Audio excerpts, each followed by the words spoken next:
Welcome to my Weston A. Price kitchen. This is my apron. They're happy because they eat butter. Yes, we are, and yes, we do. So I'm going to kind of walk you through my kitchen here.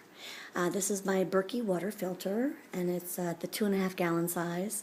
If I'd had to do over again, I'd get the biggest one. And this filters out all the fluoride and the chlorine in the water. It leaves the minerals, which is good, but takes the impurities out. Here I have some stuff thawing I just got out this morning.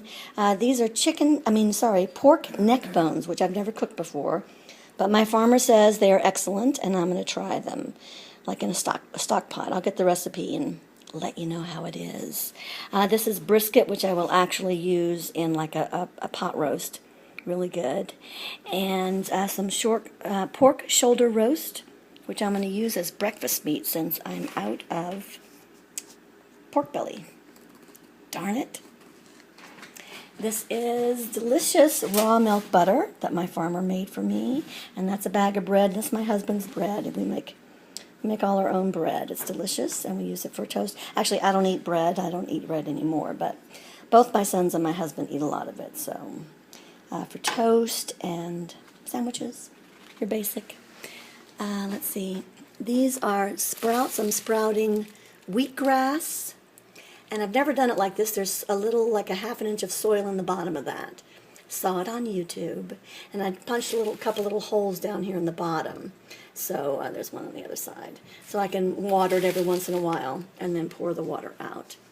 And I started the sprouts in a jar like this. So I soaked them overnight. I took these seeds. These are wheat berries, and they're about 2 years old. They were organic wheat berries, and we never did anything with them, so they sprouted just fine, as you can see. This is cheesecloth and rubber band, which I use for the top. So I soak the sprouts overnight, and then rinse them 2 or 3 times a day until they start to sprout, and then you put them in here with the soil on them. So I put cheesecloth on the top and the rubber band, and just turn them upside down in the strainer here, and let all the water run out of it. So I rinse them 2 or 3 times a day, and they did great.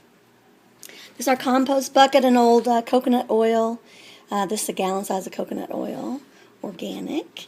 And so keep all my compost there. We have 2 great big composting bins outside. Leftovers for the dogs for tomorrow.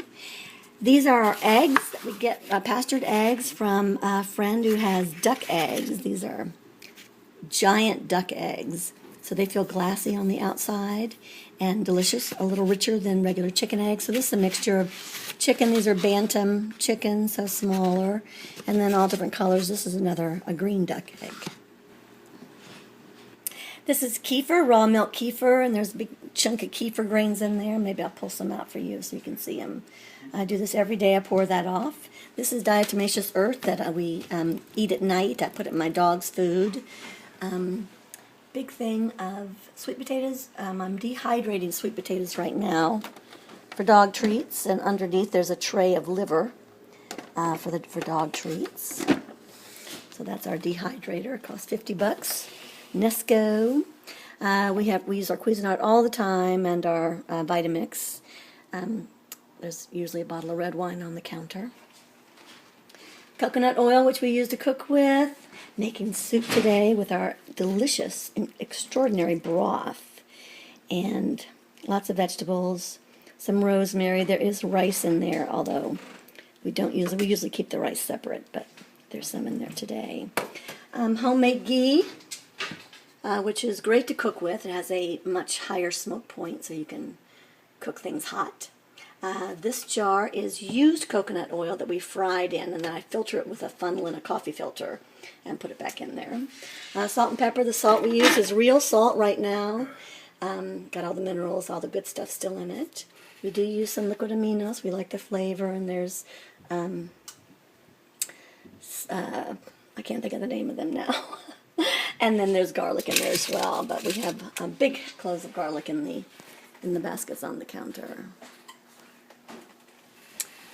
Cooking utensils, almost empty jars of honey. I'll pour hot coffee or hot tea in there and get the last of that honey. That's white sugar. My sons use it in their coffee, and we also use it to make kombucha. This is More coconut oil, which is delicious. I put a tablespoon in my coffee every morning. Raw, unfiltered honey. And, of course, coffee. We buy coffee at the co-op. It's cheap and really good organic coffee. In our cabinets, we don't have any prepared food. I think that's really the basic thing. We do have some pasta, rice, lentils, things like that. We use sunflower oil. I heat sunflower oil organic, and when we want to cook with a vegetable oil, or make mayonnaise, Eden's raw apple cider, comparable to Bragg's, and some toasted sesame oil. But no, stuff that we use to cook with. Here's roasted sesame seeds. My husband's quite a good cook. Toasted sesame oil.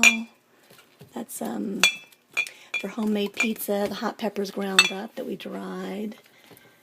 So you can kind of get an idea in the kitchen.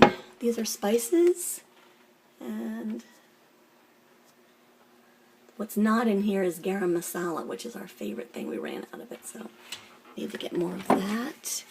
And here we have, well, these are cocoa, tea, sugar for the kombucha, maple syrup, some dried fruits. We dried a lot of fruits last summer.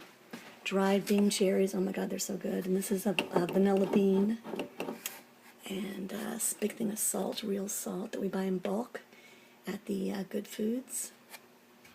This is tea, bulk tea from a Chinese store in New Jersey. Okay, so now let's look at the refrigerator.